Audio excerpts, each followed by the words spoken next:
Kisah Imam Syafi'i.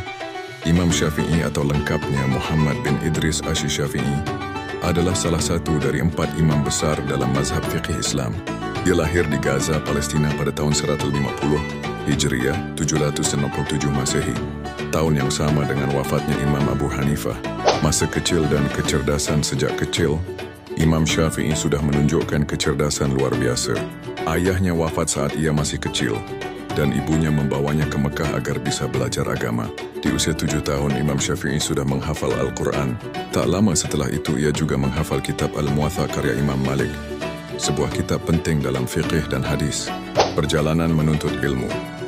Setelah dewasa, Imam Syafi'i menuntut ilmu ke banyak kota besar seperti Madinah, berguru langsung kepada Imam Malik.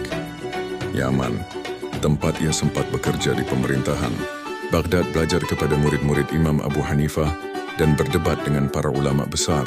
Mesir, tempat ia menulis ulang dan menyempurnakan karya-karyanya. Imam Syafi'i dikenal sangat cerdas dan kuat hafalannya. Ia bisa menghafal kitab hanya dengan membaca sekali. Bahkan disebutkan ia pernah menutup satu halaman kitab saat membaca agar tidak ikut terbaca dan terhafal. Kontribusi dalam ilmu fikih Imam Syafi'i adalah pendiri mazhab Syafi'i yang banyak diikuti oleh umat Islam di Indonesia, Mesir, dan beberapa negara lain. Ia juga dikenal sebagai bapa ilmu usul fiqih karena menyusun kaidah-kaidah dalam memahami hukum Islam dalam kitab terkenalnya, Ar-Risalah.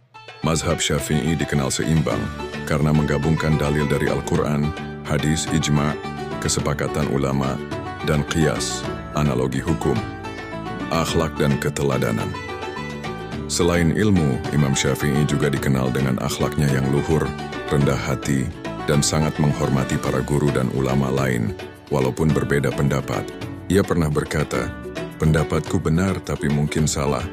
Pendapat orang lain salah tapi mungkin benar." Ini menunjukkan sikap toleransi dan keterbukaan Imam Syafi'i dalam berdiskusi ilmu. Wafat Imam Syafi'i wafat di Mesir pada tahun 204 H 820 M, di usia 54 tahun.